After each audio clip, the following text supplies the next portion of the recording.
తెలంగాణలో చేనేత రంగం గడ్డు పరిస్థితి ఎదుర్కొంటోంది. ఆ రంగం అభివృద్ధి కోసం ఏర్పాటు చేసిన Telangana state handloom weavers cooperative society limited TESCO ఆర్థిక సుడిగుండంలో కొట్టుమిట్టాడుతోంది. చేనేతను ఆదుకోవడంలో గత బీఆర్ఎస్ ప్రభుత్వం చూపిన నిర్లక్ష్యంతో పాటు ఓట్ల కోసం చూపించిన వివక్ష నేతన్నల పాలిట శాపంగా మారింది. ఫలితంగా రాష్ట్ర వ్యాప్తంగా వందల కోట్ల రూపాయలకు పైగా చేనేత వస్త్ర నిల్వలు మాస్టర్ వీవర్స్, చేనేత సహకార సంఘాల వద్ద పేరుకుపోయాయి. అంతేగాక కోట్లకు పైగా బకాయిలు చెల్లించాల్సిన పరిస్థితి ఏర్పడడంతో టెస్కో సంస్థ కొనుగోలు నిలిపివేసింది.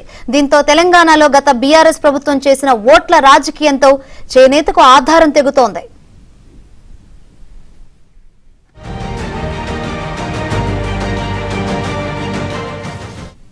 తెలంగాణలో సుమారు 1,50,000 కుటుంబాలు చేనేత రంగంపై ఆధారపడి జీవిస్తున్నాయి.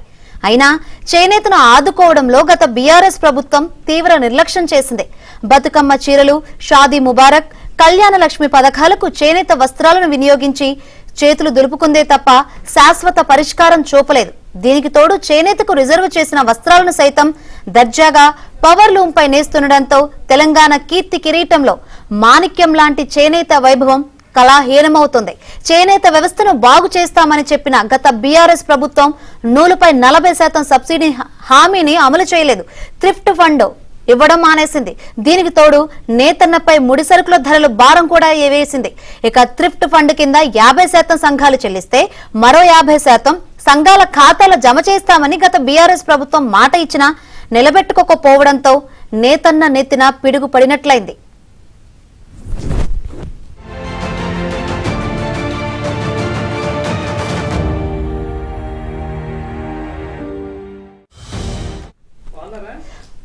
వరంగల్ నేత కార్మికులకు బీఆర్ఎస్ సర్కార్ తీరని అన్యాయం చేసిందని కార్మికులు ఆరోపించారు.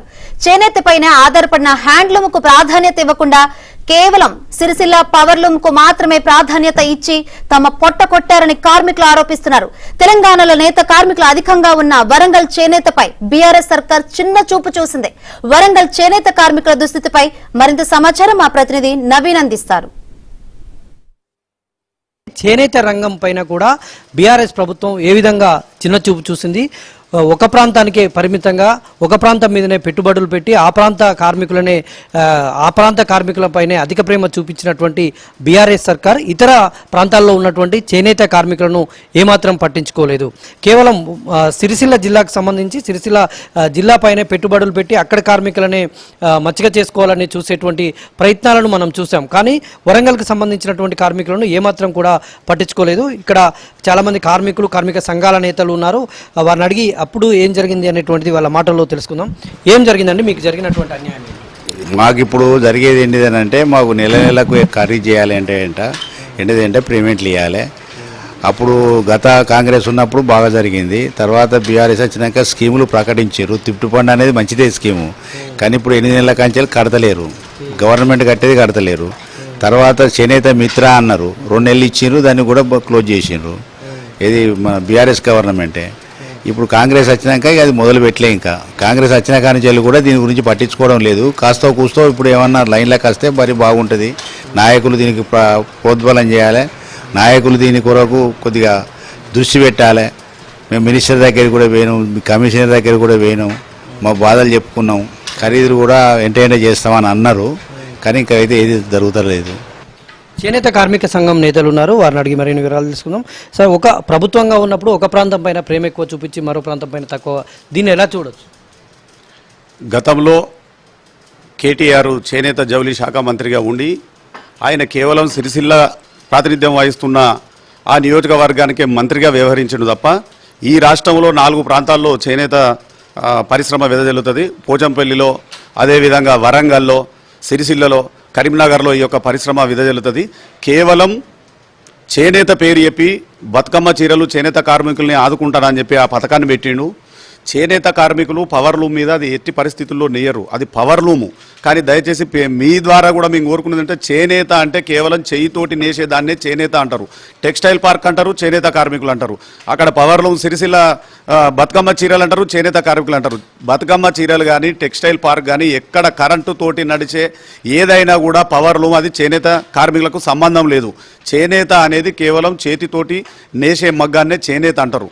కానీ 200 చిల్లర వర్త్ కలిగిన ఆ చీరను బతుకమ్మ చీరలు ఇచ్చేసి దాన్ని కట్టుకున్నది లేదు ఏం లేదు. సంవత్సరానికి 300 కోట్ల రూపాయలు బురదలో పోసిన పన్నీరుగా అయిపోయింది. అది కేవలం పత్తి చేనులకు పిట్టలు రాకుండా కట్టడం, బుట్టలు పాత బుట్టలలో 4-5 చీరలు తీసుకొని ఒక చిన్న పాత బుట్ట ఇచ్చేదానికి తప్ప దేనికి పని చేయలేదు.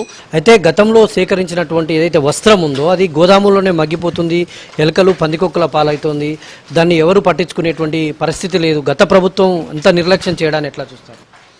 నిజంగా కూడా మా వరంగల్ జిల్లా అయితే ఎస్సీ ఎస్టీ బీసీ మైనార్టీ హాస్టళ్లకు సంబంధించిన పిల్లలు పడుకోవడానికి ఈ కార్పెట్లు ఉంటాయి, అదే బెడ్షీట్లు ఉంటాయి. వీటిని ఖరీదు చేసి గోదాములలో పెడుతున్నారు. అదేవిధంగా డ్రెస్ మెటీరియల్ ఆర్వీఎం రాజీవ్ విద్యా మిషన్ ద్వారా స్కూల్ పిల్లలకు దాన్ని స్టిచ్చింగ్కి ఇచ్చి ఈ దుస్తులు స్కూళ్ళకు పోయింది ఎంత అనేది అధికారుల మధ్యలో ఈ యొక్క కొరబడింది దాని మీద లెక్కల మీద. ఒకవేళ స్కూల్ పిల్లలకే కాకుండా చాలామంది ఆఫీసుల్లో అటెండర్లు ఉన్నారు, అదేవిధంగా డ్రైవర్లు ఉన్నారు. వాళ్ళకేమన్నా డ్రెస్సులు కుట్టియడానికి ఈ దసరా పండుగకి ఇద్దామా, స్టాక్ ఉండి దాన్ని చెదలు పట్టి అదేవిధంగా ఎలుకలు కొట్టి అది ఉట్టిగా దేనికి పని చేయకుండా కోట్ల రూపాయలు నిర్వీర్యం అయ్యే బదులు ఇప్పటికైనా దాన్ని వినియోగంలోకి తీసుకొచ్చేది ఉంటే అందరికీ ఉపయోగకరంగా ఉంటుంది. మిగతా చేనేత కార్మికులకు పవర్లూమ్ కార్మికులకు పని కలుగుతుంది. థ్యాంక్ యూ అండి, థ్యాంక్ యూ వెరీ మచ్. ఇది కార్మికుల సంఘాల నేతల అభిప్రాయం. అయితే వీటిని చిన్నచూపు చూసింది గత ప్రభుత్వం, తమను ఆదుకోలేదని కార్మిక సంఘాల నేతలైతే చెప్తున్నటువంటి పరిస్థితి కనిపిస్తూ ఉంది. వీడియో జర్నలిస్ట్ జగదీష్తో నవీన్, ఏబిఎన్ ఆంధ్రజ్యోతి.